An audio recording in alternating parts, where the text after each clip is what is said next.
Escuche, tome su lugar por favor, y quiero que vaya en su Biblia al libro del profeta Ageo, por favor, si es tan amable conmigo. Y vamos a hablar hoy del capítulo 1, del versículo 1 al versículo 15. Trataremos de hacerlo del 1 al 15, pero voy a tomar como referencia, y le voy a pedir que usted se quede con su Biblia abierta en el capítulo 1 de Ageo, y si va a tomar notas o subrayar, permanezca con su Biblia abierta. Dice Ageo capítulo 1, versículo 1: el día primero del mes sexto del segundo año del rey Darío, vino palabra por medio del Señor. Estoy leyendo la Nueva Versión Internacional. Vino palabra por medio del profeta Ageo a Zorobabel, hijo de Salatiel, gobernador de Judá, y al sumo sacerdote Josué, hijo de Josadac. Así dice el Señor Todopoderoso: este pueblo alega que todavía no es el momento apropiado para ir y reconstruir la casa del Señor. La Reina Valera lo dice de esta manera: así ha hablado Jehová de los ejércitos diciendo, este pueblo dice, no ha llegado aún el tiempo de que la casa de Jehová sea reedificada. Ageo fue uno de los 3 profetas que se conoce como profetas post-exílicos. Es decir, hubo 9 profetas previos que profetizaron antes de la caída de Judá y de Israel, y hubo otros como Daniel y Ezequiel que predicaron durante el cautiverio de 70 años en Babilonia. Posteriormente hay otros profetas, que es Ageo, Zacarías y Malaquías, que esos predican ya o profetizan cuando el pueblo regresa de la cautividad. Y me llama la atención porque a través de estos profetas Dios trae la palabra para que el pueblo pueda hacer lo que Dios quiere que ellos hagan. Quiero comenzar cómo el significado del nombre de Ageo está ligado a su ministerio. Ageo quiere decir festivo o solemne, y se cree que Ageo posiblemente nació durante una fiesta nacional. Pudo haber sido Pascua, pudo haber sido la fiesta de la cosecha, alguna fiesta importante ocurrió y fue el día que él nació. Por eso le pusieron Ageo, que quiere decir festivo o solemne. Su nombre está relacionado con actividad dentro del templo de Dios. Por eso se llama Ageo. Y Ageo, hermanos, fue un profeta que Dios lo llamó para hablar al pueblo y que el pueblo pudiera volver su confianza hacia el Señor. Estamos hablando que cuando el pueblo de Israel iba a ser llevado cautivo a Babilonia, Dios dio una palabra a través de Jeremías y dijo que solamente iban a estar 70 años en Babilonia, como un juicio que Dios traía sobre ellos, porque ellos se habían olvidado de Dios y se habían vuelto a adorar los ídolos, como era la imagen del cielo, que era Astarte o Astarot, a los Baales y todos los dioses cananeos. Entonces Dios trajo un juicio, y lo sagrado Dios permitió que fuera destruido el templo y que no quedase piedra sobre piedra, y el pueblo es llevado a Babilonia por la desobediencia del pueblo, porque Dios les trajo profecía tras profecía, no como la profecía de hoy. Los profetas del Antiguo Testamento confrontaban al pueblo con su conducta. No era gente afiebrada que le daba buenos deseos de prosperidad a la gente. El mensaje profético de la Biblia es en este otro sentido: alguien que confronta al pueblo. Pero aún así ellos decidieron ser obstinados. Gracias, hermano. Decidieron ser obstinados Entonces vino consecuencias. Pero Dios dio orden que solamente 70 años, y que después de 70 años un rey que todavía no nacía, llamado Ciro, Dios habló acerca de él, que Ciro iba a dar la orden para que los judíos regresaran y reconstruyeran la ciudad de Jerusalén y el templo. Entonces se cree que muy posiblemente Daniel, quien sirve durante el reinado de Babilonia y de los medopersas, Daniel le recuerda la palabra a Ciro. Posteriormente el rey Ciro es sucedido por Darío o Artajerjes. Y cuando estos otros reyes se ha dado un edicto, si usted lee el libro de Esther, el edicto del rey de Media y de Persia no podía ser abrogado. Lo que el rey decía se tenía que hacer al pie de la letra, salvo que él hiciese otro edicto diferente para contrarrestar. Entonces ya estaba el edicto por Ciro.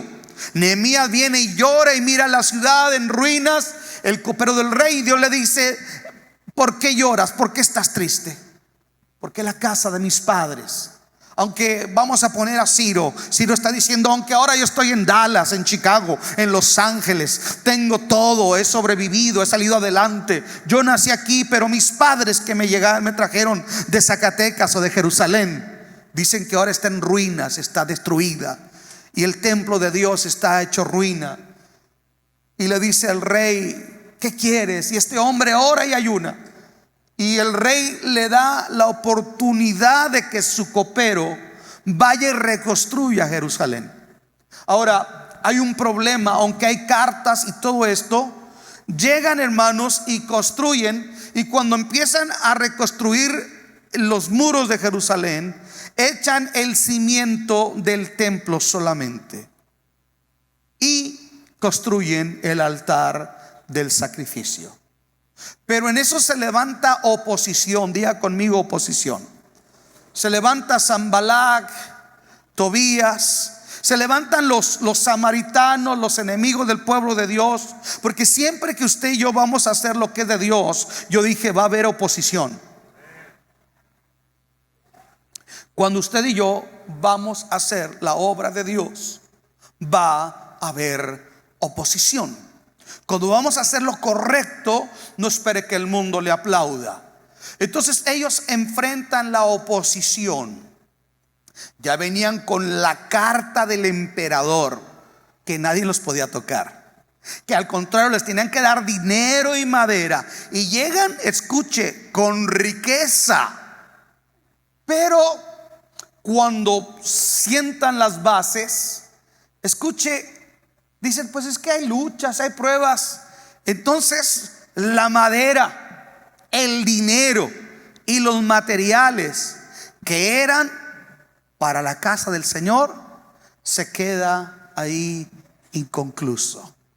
Y se cree que por un periodo, ellos llegaron 18 años antes de que Ageo dé esta profecía, y se cree que por 15 años, solamente trabajaron 2 años o 3, y por más de 15 años, 15, 14 años, la obra se dejó inconclusa a la mitad. Escuchen esto: la obra se dejó a la mitad. Cuando la obra se deja a la mitad por tantos años, entonces Dios levanta al profeta Ageo. Y el profeta Ageo le habla al gobernador, que es Josué, el hijo de Zorobabel, le habla Dios a Zorobabel, hijo de Salatiel, que es el gobernador de Judá, y le habla al sacerdote. Es decir, le habla a la clase política y le habla a la clase religiosa, porque cuando dejamos lo de Dios, escuche, Dios no hace excepción. Dios lo mismo le va a hablar al gobernador que le va a hablar al liderazgo espiritual.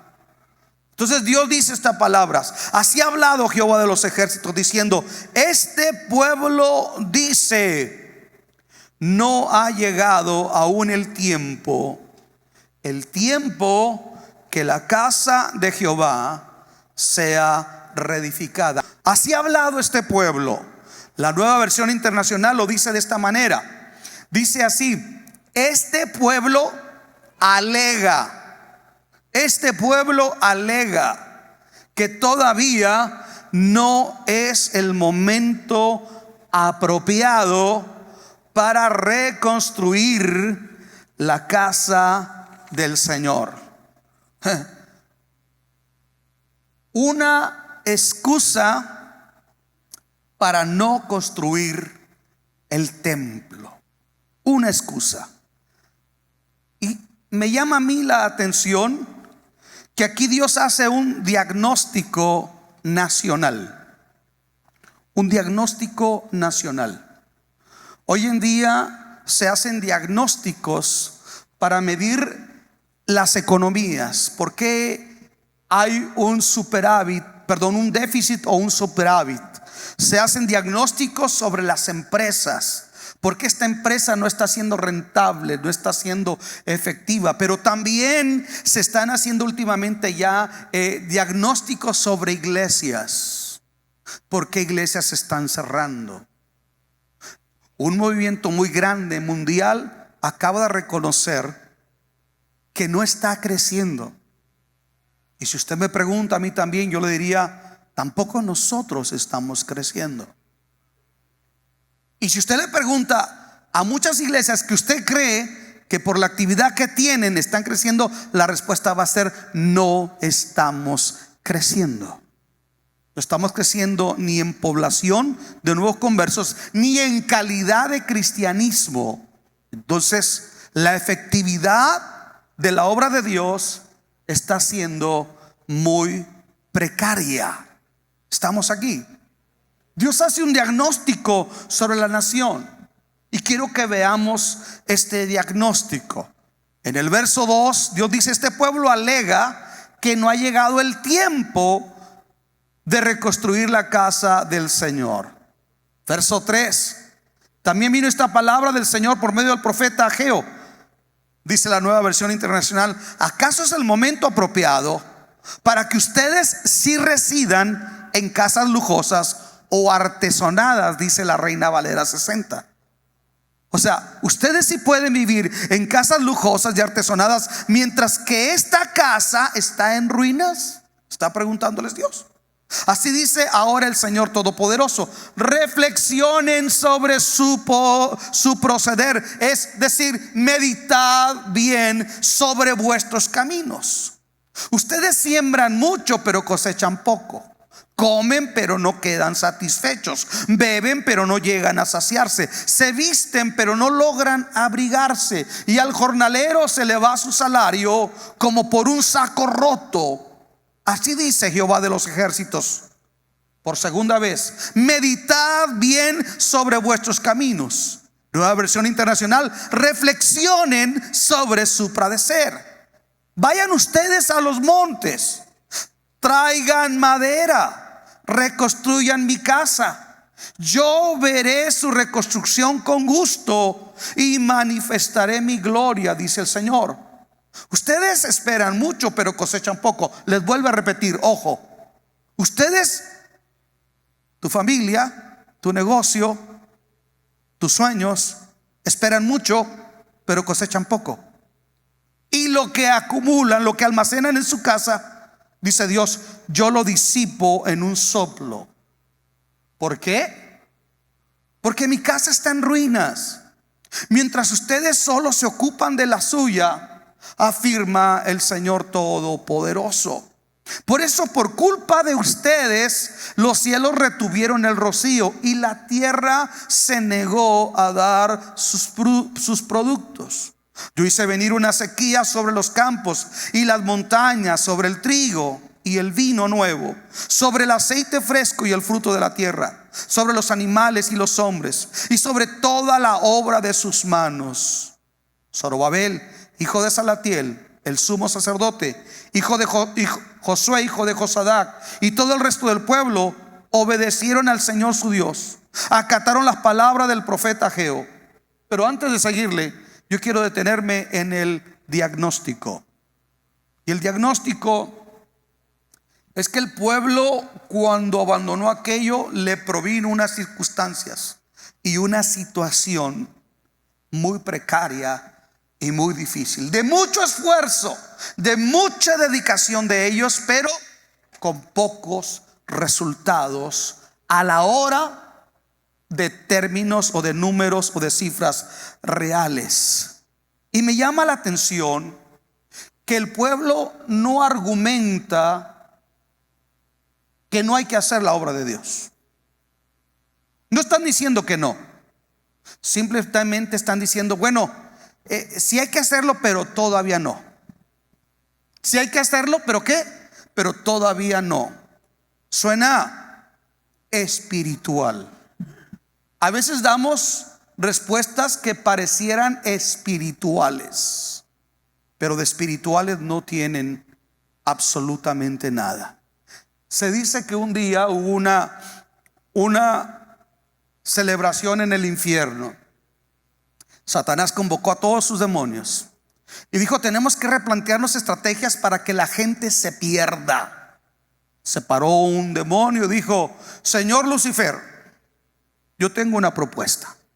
Vamos a decirle a la gente que Dios no existe, que el hombre proviene del mono, que es producto de la evolución de las especies, etcétera, etcétera. Pero Satanás le dijo: no, es que entre más estudia la humanidad, por ejemplo, está la ley de la termodinámica que dice que todo fue creado por una mente inteligente. Esto no puede ser obra de la casualidad. Así es que entre más aumenta la ciencia, menos se puede creer una tesis que se ha enseñado por verdad. Descartado. Se para otro demonio y dice: señor Satanás, yo tengo otra propuesta. Vamos a decirles que Jesús no es la única opción, que también están los ovnis, que los ovnis ayudaron a construir las pirámides de Teotihuacán, de los mayas, de los egipcios, etcétera, etcétera, y bla, bla, bla, y bla, bla, bla. Y le dijeron: mira, cuando la gente estudia arqueología, se dan cuenta que todas las culturas tienen el culto a la diosa madre, el sigurat, la pirámide, porque Dios confundió las lenguas allá a Nimrod cuando quisieron construir la torre de Babel.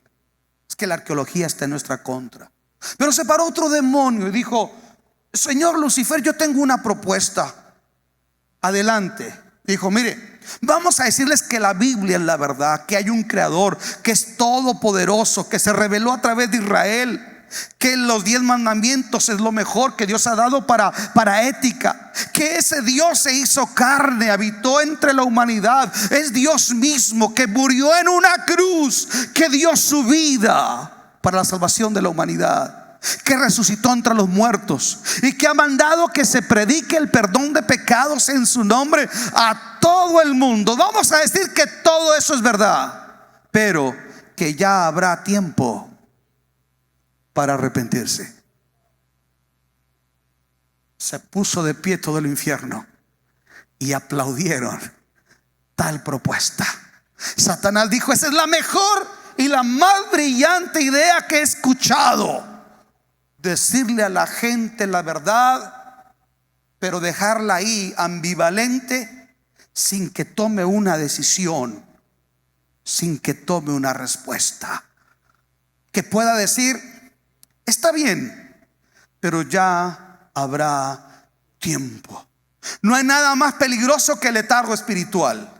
No hay nada más peligroso que retardar lo que no podemos posponer. No hay nada más peligroso que pararse frente a Dios y decir: es verdad que Dios me está hablando a que deje este tipo de pecado. Es verdad que Dios me está hablando a que abandone tal o cual práctica pecaminosa. Es verdad que Dios me está hablando a que deje de hacer esto o aquello, pero ya habrá tiempo. Me acuerdo que un tiempo se fue gente de la iglesia porque empezamos a tener reuniones con los adolescentes y les dijimos: no creemos en Cántico Nuevo que los adolescentes tienen que tener novio. La Escuela de Psicología Americana y la misma Iglesia Católica reconocen y recomiendan esto. Miren, mejor a veces los católicos están más centrados que nosotros. La adolescencia no se puede tener novio, hay que tener amigos en la iglesia. No está preparado. Entonces nosotros llamamos gente, le dijimos: hermano, mire, esto y esto y esto. Y había mamás que se molestaron, se indignaron y nos dijeron: no, yo en mi casa mando yo. Bueno, en su casa manda usted, pero aquí mando yo. No, es que deben dejar que los jóvenes disfruten y hagan, y ya más adelante que decidan. Qué mentalidad más contraria. Cuando la Biblia dice: bueno, les al joven llevar el yugo desde su juventud. ¿Desde cuándo? Desde su juventud. Escuche esto. Y hubo gente que se molestó porque su criterio deformado creía que estaba por encima del consejo de Dios.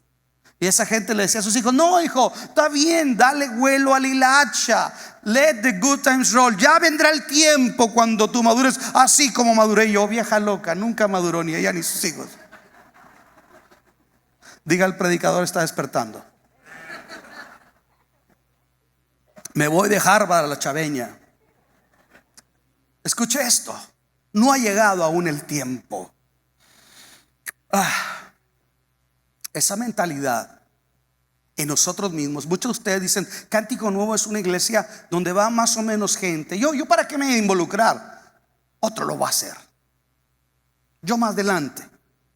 Pero a mí me llama la atención que tal indiferencia y tal pasividad ofende de tal manera al Señor, que mire cómo Dios se refiere a su pueblo. Vaya conmigo de nuevo al versículo 2. El Señor les dice: este pueblo alega, o este pueblo dice. No dice mi pueblo. Hello.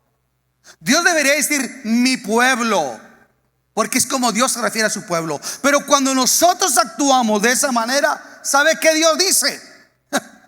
Este pueblo. Despectivo. Cuando el pueblo ofendió a Dios y adoraron al becerro de Moloc, cuando Moisés se tardó 40 días en bajar, Dios le dijo: este pueblo.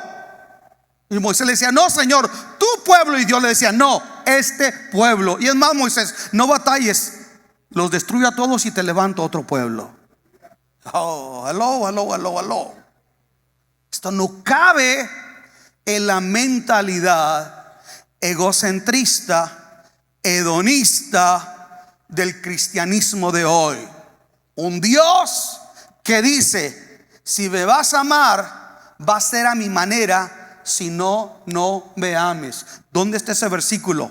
Amarás al Señor tu Dios con todo tu corazón, con toda tu alma y con todas tus fuerzas. Nuevo Testamento, Jesús dice: si alguno quiere venir en pos de mí y ama más a su padre, a su madre, a su hacienda, a su riqueza, a su negocio, no puede ser mi discípulo. El mismo carácter en la ley y en la gracia es de un Dios, escuche, que a veces lo hemos presentado como un mendigo, un Dios que a veces hemos presentado como un Dios que está desesperado porque usted no quiere venir. Perdóneme, pero discúlpeme. I'm sorry, but excuse me. Déjeme le digo una cosa: te enseñaron mal la teología chiflada, que te estuvieron diciendo: Dios no te necesita, Dios no necesita tu dinero, tú eres el que necesitas a Dios, tú eres el que necesita diezmar, tú eres el que necesitas alabarle.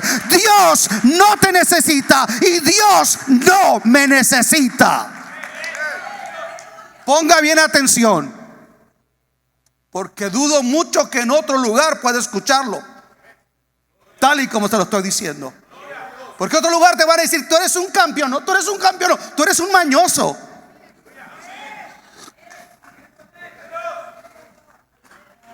Este pueblo despectivo, distancia, porque no hay intimidad. Porque hay intimidad cuando amamos lo que Dios ama. Hay afinidad con Dios. Escuche esto: hay afinidad cuando conocemos y amamos lo que Dios ama. No porque usted trae una Biblia, viene a una iglesia, conoce cantos y se para aquí cada domingo, quiere decir que usted realmente sea cristiano. ¿Usted cómo sabe si Dios está diciendo este en lugar de mi hijo amado, en el cual tengo contentamiento? Este pueblo alega, wow, La Nueva Versión Internacional extrae del verbo hebreo algo que no nos dice la Reina Valera. El pueblo está argumentando, señoras y señores. Es un pueblo que está argumentando. Es decir, es un pueblo que murmura contra Dios. No ha llegado aún el tiempo de que la casa del Señor sea reedificada. Vamos a pensar en los excusas que ellos tenían. Ellos podían decir, por ejemplo, la tierra estuvo desolada 70 años. Esto va a ser un trabajo muy difícil. El trabajo es arduo. Ellos podían decir, no tenemos el suficiente dinero para emprender esto. Ellos podían argumentar, los enemigos de alrededor son muy hostiles y se resisten a que hagamos la obra. Ellos podían decir también que era mejor quedarse en el confort de Babilonia, donde ya habían prosperado, que regresar y reconstruir algo desde abajo. Esos eran sus argumentos.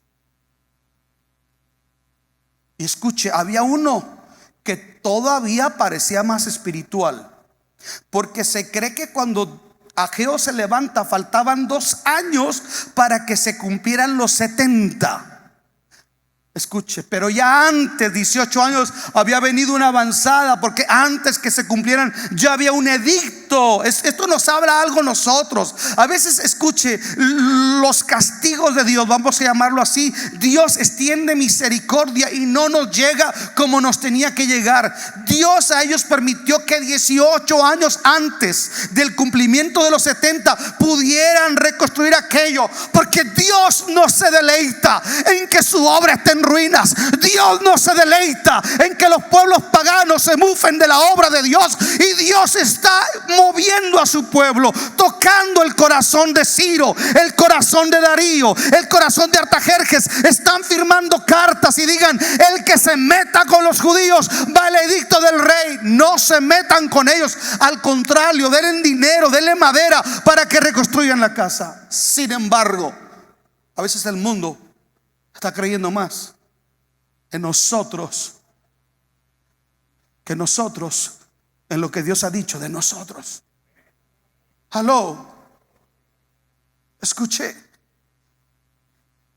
Me llama la atención que el pueblo tiene muchas excusas. La pregunta es, ¿cuáles son nuestras excusas el día de hoy?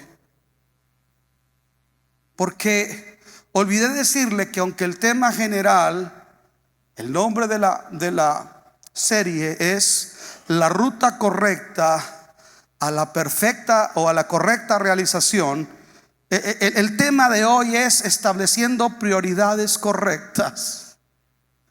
Entonces Dios dice, no puede haber una verdadera realización si no hay un orden de prioridades correcto. Escuche, no importa qué tanto le sobe la panza a Buda, no importa qué tanto traiga usted la pata de conejo en la cartera, no importa qué tanto usted envíe dinero a los teleevangelistas ladrones que dicen 1-800 róbame, despójame, y que usted pacte. No importa qué tanto usted pacte, si usted y yo no tenemos el orden de prioridades correcto, tu familia, tu vida espiritual, tu negocio, tus sueños, dice Dios, no se van a lograr. El argumento que faltaban 2 años parecería espiritual. Si algo yo he aprendido es ver que gente me vende argumentos que a veces parecen espirituales. Y yo recuerdo que al principio del pastorado sí creía, porque cuando yo comencé a pastorear yo no creía en los marcianos. Ahora sí creo. Y muchos de ellos traen Biblia a su nombre.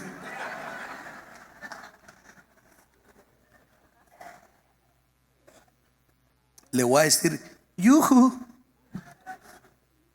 Escuche esto. Tenemos tantos argumentos. Yo les aconsejo mucho a ustedes, señoras y señores, quieren leer buenos libros cristianos de diagnóstico de la iglesia, dejen de ver toda la mercadotecnia de los canales cristianos y empiecen a leer libros de Barna. Esta persona nos habla de los números reales de dónde está la iglesia del Señor en los Estados Unidos. Entonces déjenme le digo algo. Dios está diciendo: ustedes, por esta razón, porque argumentan argumentos baratos, argumentos que no tienen sentido, argumentos que no son válidos, les dice el Señor, por eso ustedes están batallando como están. ¿Y qué es lo que está pasando? Ustedes siembran mucho y recogen muy poco. Comen y no se sacian. Beben y no quedan satisfechos. Se visten, no se calientan. Y el que recibe, aún el jornalero, el que recibe su jornal a diario, dice, lo recibe en saco roto. Y Dios le dice antes de eso: mediten bien sobre sus caminos. Pongan su corazón en cómo están viviendo. Anoche le pedí a uno de mis mentores en teología que nos diera una clase de capacitación para los líderes de células, porque no estamos creciendo en las células. A veces ni compromiso veo mucho en algunos líderes de célula. La gente no sé qué le pasa.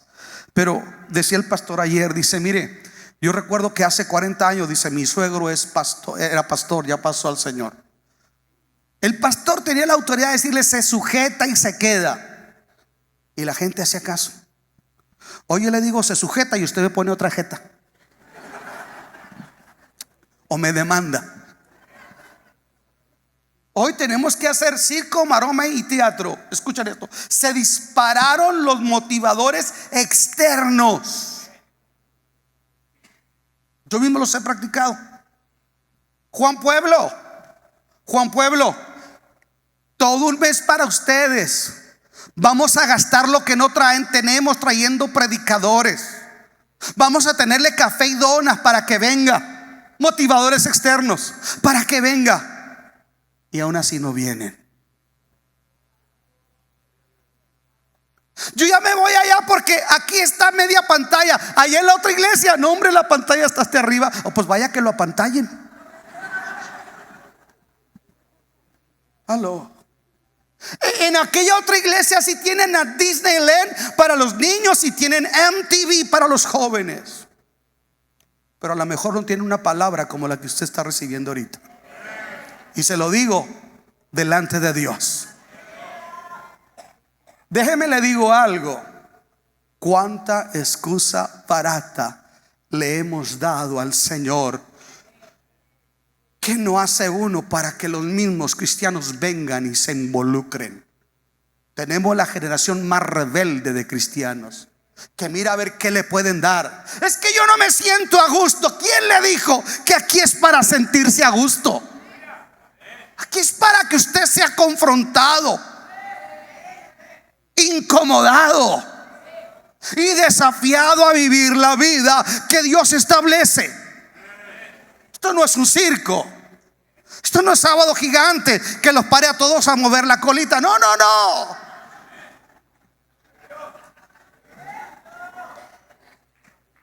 Dígale al que está a tu lado, muy estilo de la chaveña: meditad bien sobre vuestros caminos. Dígale al que está a tu lado: acomódate la gorra o te la va a acomodar Dios. What do you mean, Dad, Pastor? ¿Qué significa esto? Ten en cuenta que al pastor se la cuentas, al líder se la cuentas, a su esposa se la cuenta, pero a Dios no se la cuentas. Y cuando Él hace cuentas, te vas a dar cuenta. Mediten bien sobre sus caminos. Siembran mucho, recogen poco, comen y no. Oiga, qué tremendo. hay gente, perdónenme, le voy a decir, le voy a hablar de la experiencia pastoral. Hay gente de ustedes que tiene mucho, pero no tiene la bendición de Dios. Yo los miro. Y déjeme le digo una cosa. Y a veces yo he conocido gente, hermano. Yo cambiaría un culto en cuanto a actitud y hambre de Dios, de los que yo quería predicar en la sierra de Durango, de Sinaloa, de Chihuahua, allá en aquellos lugares donde faltaba todo, pero había pasión y hambre de Dios. Yo cambiaría un culto de esos, que tuviéramos la actitud de esa gente. ¿Qué nos ha pasado? Mediten bien sobre sus caminos, dice el Señor. Y me llama la atención que Dios les dice estas palabras. Ustedes dicen que no ha llegado el tiempo, pero un momento, quiero que lo vea el versículo 3 y 4, el 5, perdón. Vamos a ver desde el 3. También vino palabra del Señor por medio del profeta Ageo. ¿Acaso es el momento apropiado para que ustedes sí residan en casas lujosas, o decir casas artesonadas, y mi casa está en ruinas? Dios le está hablando al pueblo. Dios le está hablando al pueblo. Señores, mira qué bonitos rines de tu troca a su nombre. Oiga, hermano, ya ve los rines que le puse. No, hombre, yo le voy a poner otros más chidos. Ahora verá, a que no te apantallen, viejo. Y llegan los hombres, zapatos de lagarto, cinto de lagarto, chamarra de lagarto, hasta las narices de lagarto. Pero a Dios no le da. A pantalla por un rato, te va a llegar la factura. El sábado antepasado que vino un empresario, yo sé que a muchos de ustedes empresarios les pudo haber escuchado esa conferencia. Lo voy a repetir. A muchos de ustedes empresarios les pudo haber escuchado esa conferencia. Hubieras preferido no escucharla, porque oíste de principios de integridad que Dios va a usar para prosperarte. Porque oíste de principios de honrar a Dios que deliberadamente los has pasado por alto. Y saben una cosa, ahora ya veo a ustedes a varios como con cara de empachados, que no sabe cómo le va a hacer. Porque tal vez su pastor se lo había dicho, pero usted dijo que quería y vino alguien que de verdad Dios lo ha bendecido. Ese hombre llegó vendiendo pistachos, recién graduado de la Universidad de Pensilvania. Se fue a Canadá y le dijeron: no, hombre, vete a la Merced a México. Comenzó vendiendo pistachos y hoy tiene 2 fábricas de 4 pisos y vende productos para Walmart, para Chedraui, para Starbucks, para muchas compañías. Hasta que entendí que no tenía que robar al gobierno y tenía que pagar los impuestos correctos. Hasta que entendí que tenía que dar el diezmo, no el 5, no el 8, no una ofrenda. Hasta que entendí. Y cuando yo entendí, lo hice. Dios me salió al encuentro y me bendijo y me prosperó. Dios dice: señoras y señores, mi casa está desierta. ¿Cuánto llevo predicando?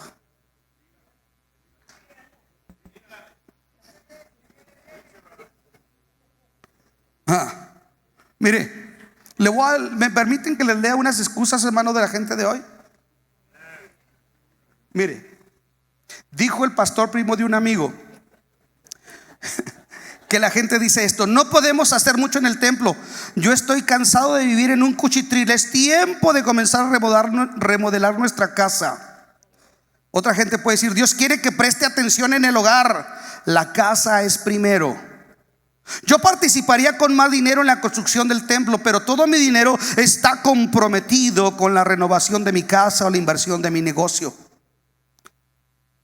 Viejo, nosotros no estamos viviendo de manera extravagante. Mira todas las otras casas del vecindario. Mira los carros en sus entradas.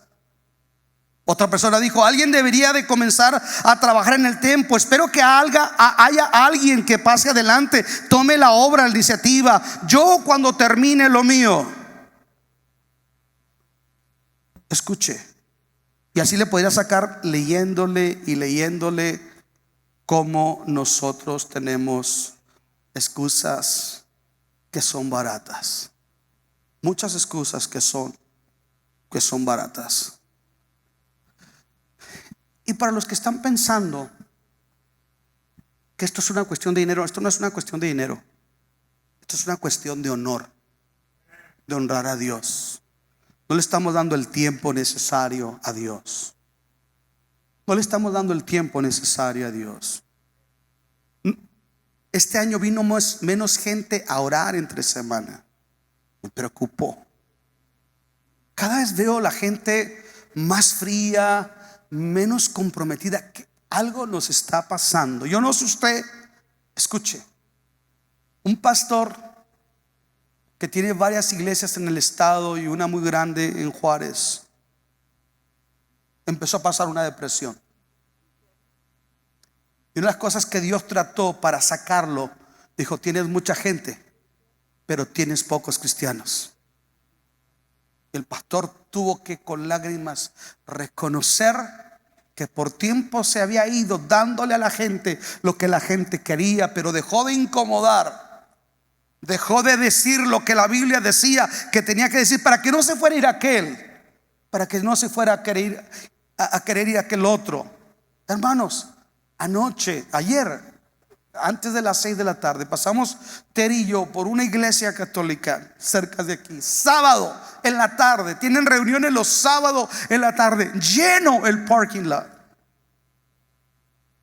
Hoy nosotros ya no hacemos eventos sábado, porque ustedes tienen tanta gracia, descansan tanto en la gracia y no en el sacrificio de las obras, que saben una cosa, cada vez más estamos mermando en cuanto a compromiso, en cuanto a entrega, en cuanto a consagración, en cuanto a búsqueda de Dios. Y entonces nos preguntamos por qué nos estamos divorciando. Entonces nos preguntamos por qué estamos cayendo en infidelidad, en adulterio. Entonces nos estamos preguntando por qué la siguiente generación está yéndose a fumar marihuana y no quiere seguir las cosas del Señor. Nuestros hijos nos oyen murmurar en la casa y después nos preguntamos por qué ellos están rebeldes. Meditad bien sobre vuestros caminos. Consideren sus caminos. Yo he orado todo este mes de enero que Dios nos mueva a nosotros a considerar nuestros caminos, porque Dios no tiene problema en bendecirnos. Yo dije: Dios no tiene, de Él es el oro, de Él es la plata. La pregunta es que Dios nos va a decir, como nos dijo el otro día el pastor Amir Kasemi: todos los que quieren poner un negocio y quieren que Dios los bendiga, la pregunta es: ¿para qué quieres dinero? ¿Para qué quieres dinero? ¿Para qué? ¿Cuál es el propósito? Ahora que yo entré a estudiar la maestría, uno de los principales maestros nos dijo: ¿para qué quieres saber más? ¿Cuál es el propósito? ¿Jactarte que tienes una maestría o un doctorado y presumir? ¿O para qué quieres más? Y nos compartió su experiencia el maestro. Dice: cuando yo tenía muy poca gente en la iglesia y comenzamos el ministerio, un día acostados en el suelo porque no había muchas cosas, comenzábamos, él y su esposa, dice que el Señor le dijo: ¿sabes una cosa? Mi pueblo merece lo mejor. Tienes que prepararte. Dice: pagué mi licenciatura, mi bachillerato, mi posgrado, mi maestría, mi doctorado. Hoy tiene 4 o 5 doctorados y es un hombre apasionado por la enseñanza. Cuando yo oigo a esa gente, digo: ¿qué tipo de cristianismo yo quiero ser? Quiero ser uno más que le entran al asunto de la relevancia. Quiero ser uno más embriagado simple y sencillamente con lo que se llama logro o éxito cristiano. O quiero ser alguien que está formando vidas, impactando corazones, gente que se vaya verdaderamente al cielo, no gente que se muere y no sabemos ni a dónde se fue. No sé si me está entendiendo. Querían que me preparara. Aquí está el resultado. ¿Cómo ve? ¿Le seguimos por aquí o nos quedamos con los decretos? Porque esto es más fácil. Mire, Luis ha estado batallando. Yo me bajo y le digo: Luis, ramba cachamba, Rambo, saca la bazuca. Así dice el Señor: te vas a sacar la lotería, caerán a tu lado 1000 y 10,000 a tu diestra. Ponte al tiro para que lleguen a ti. Yo puedo hablarles buenos deseos, yo puedo hablarles circo, maroma y teatro, pero déjenme le digo una cosa: si no hay el orden de prioridades correcto. Yo dije: si no hay el orden de prioridades correcto. En los 60 este era el orden de prioridades: Dios, iglesia, familia, trabajo y hobby. Hoy es hobby, trabajo, familia, iglesia y el último, Dios. ¿Sabe usted que la iglesia en los 50 será más efectiva que la iglesia de hoy? Porque algo está pasando. Si sacáramos a todos los cristianos del Paso en varios vuelos de jumbo, de esos aviones gigantes, y los sacáramos a todos en un día, se mediría el efecto de la ausencia de nuestro cristianismo. Contéstese usted esa pregunta. Estoy por terminar, pero quiero hablarles de los últimos. Lo que Dios le dice a ellos que tienen que hacer. En el versículo 7 del capítulo 1, el Señor les dice: así dice el Señor, reflexionen sobre su proceder. Vayan ustedes a los montes, traigan madera y reconstruyan mi casa, y veré su reconstrucción con gusto y manifestaré mi gloria, dice el Señor. ¿Sabe? Dicen los historiadores que el pueblo había gastado la madera que era para el templo, la habían gastado en sus casas. Por eso Dios no mira, no es que Dios esté en contra. Dios está a favor de que usted prospere. Eso no es el problema. El problema no es que usted tenga una casa bonita, un carro bonito. Eso no es el problema, porque tampoco estamos promoviendo la mediocridad. El problema, dice el Señor, es que hemos dejado lo principal y a veces hemos usado lo que no deberíamos en donde no deberíamos.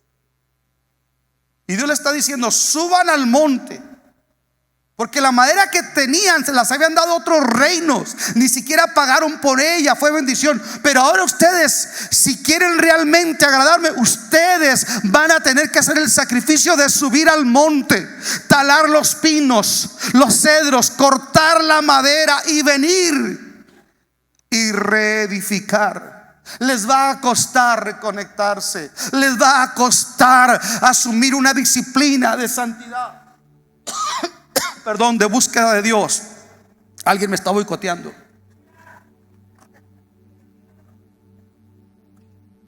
Nos va a costar. Hay mucho pueblo en el letargo. ¿Por qué no busca a Dios? Porque un día me pasó algo. No, déjese de cuentos.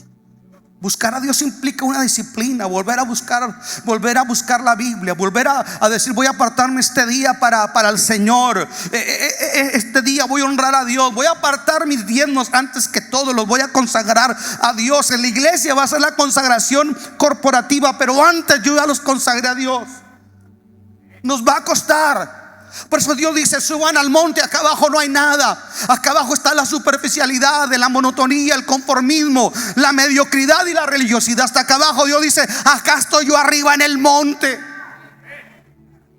¿Que acaso no citaban ustedes: alzaré mis ojos a los montes? Acá estoy yo arriba en el monte. Buscad las cosas de arriba, dice Pablo. ¿Dónde está Cristo sentado? Busquemos las cosas que no se ven, porque las que se ven son perecederas. Búsquenlo de arriba. Suban al monte, corten madera, hagan sacrificios espirituales y reconstruyan mi casa. Entonces voy a ver con agrado lo que ustedes han construido para ustedes. Wow, esto está tremendo. Entonces voy a ver con agrado lo que ustedes han hecho también por ustedes. Pero primero quiero ver que me honren a mí. Porque si ustedes me honran, voy a manifestar mi gloria en esta casa. Porque a veces no vemos la gloria. Porque a veces solo que somos religiosos criticones del pasado. Es porque en el presente no estás haciendo lo que hacías en el pasado. No estás orando, no estás ayunando, no estás diezmando, no estás consagrándote, huyendo del pecado como lo hacíamos en el pasado. Por eso no hay gloria, por eso no hay presencia, por eso no hay manifestación. Por eso es más fácil hacer una manipulación, una psicosis, que una verdadera gloria. ¿Saben? Me recuerdo en una ocasión, déjenme le digo cosas que provocan la gloria de Dios, hermano. Soy pastor, pero fui oveja. Y antes de ser pastor fui evangelista. Recuerdo una ocasión que todo mi capitalito que tenía viviendo en Juárez, vine y compré. Se usaban, los hermanos de la iglesia empezaban a comprar chácharas. Dije, yo tengo a comprar. Vinimos y compramos chácharas acá, salas y cosas así. Y que no las pude cruzar, se puso muy dura la fana, no pude. Y era todo lo que tenía. Todo lo que tenía estaba invertido. Y me acuerdo que iba a predicar y me metí a ayunar. Por cierto, el otro día me levanté poniendo las canciones de Marino y lloré. Me ministró Dios, porque me recordó un tiempo donde tal vez faltaban muchas cosas, pero la actitud era diferente. Estoy hablando en lo personal, me estoy aplicando a mí mismo primeramente. No solamente le estoy echando piedras a usted. Y me acuerdo que allá por los 90, principios de los 90, hubo un testimonio muy famoso de alguien que un ministerio de alabanza que estaban ensayando y grabaron el ensayo, y cuando lo pusieron para escucharlo, se oían ángeles adorando con ellos. Quién sabe si hoy se puede decir lo mismo. Y ese fue muy famoso, ese testimonio. Y yo ponía esa música de los ángeles adorando a Dios. Yo me metí a buscar al Señor. Y recuerdo que cuando yo estoy orando y yo estoy ayunando y estoy sensible al Señor, Dios empieza a hablarme. Porque Dios habla, hermanos. Yo dije, Dios habla. No me vuelvan a decir que yo no creo en lo profético. Yo creo en lo profético. Lo que no creo son los payasos.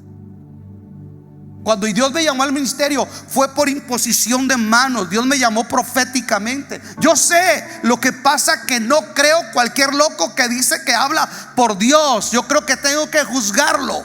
Tengo que ver su profecía si se cumple, y tengo que estudiar la conducta de dicho profeta.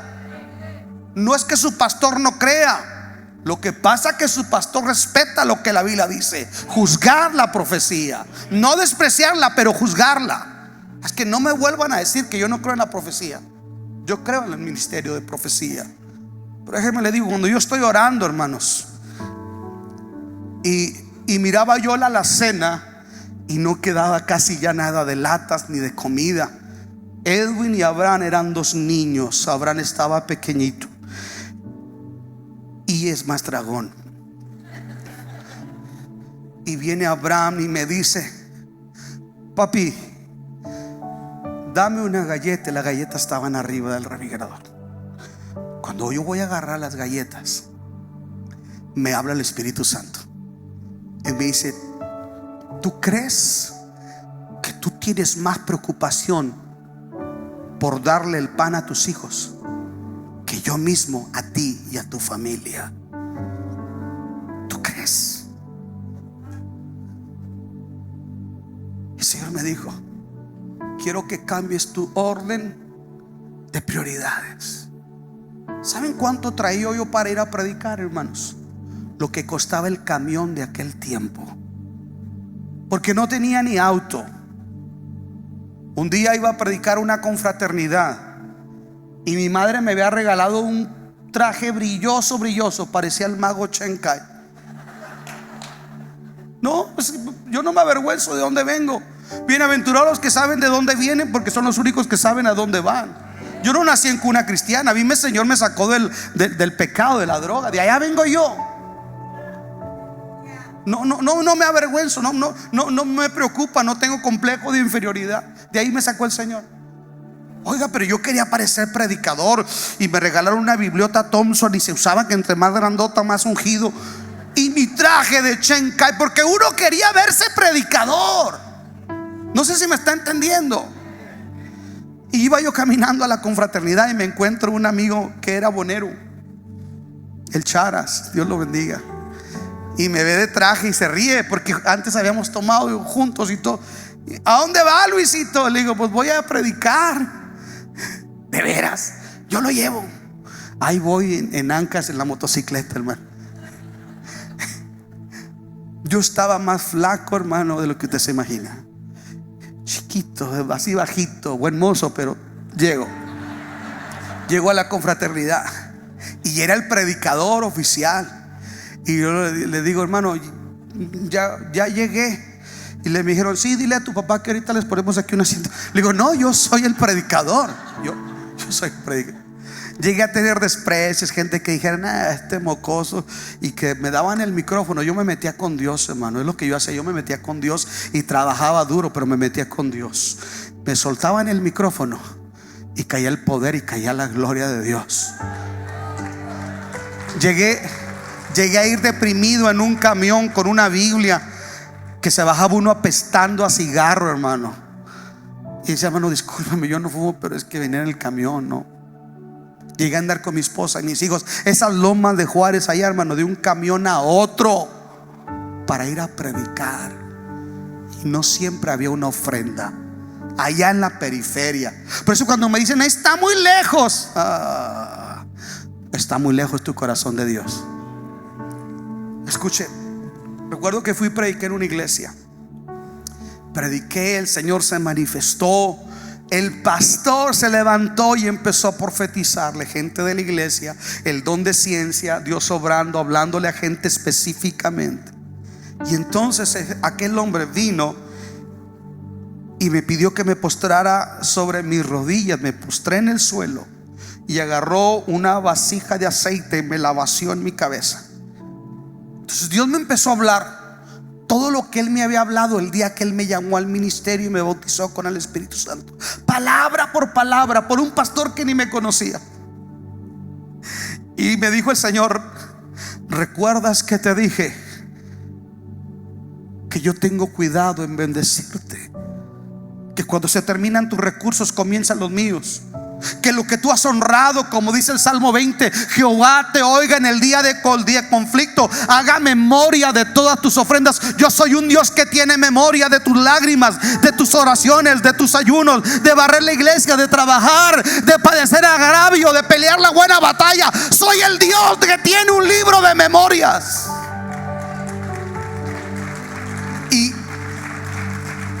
Y me recuerdo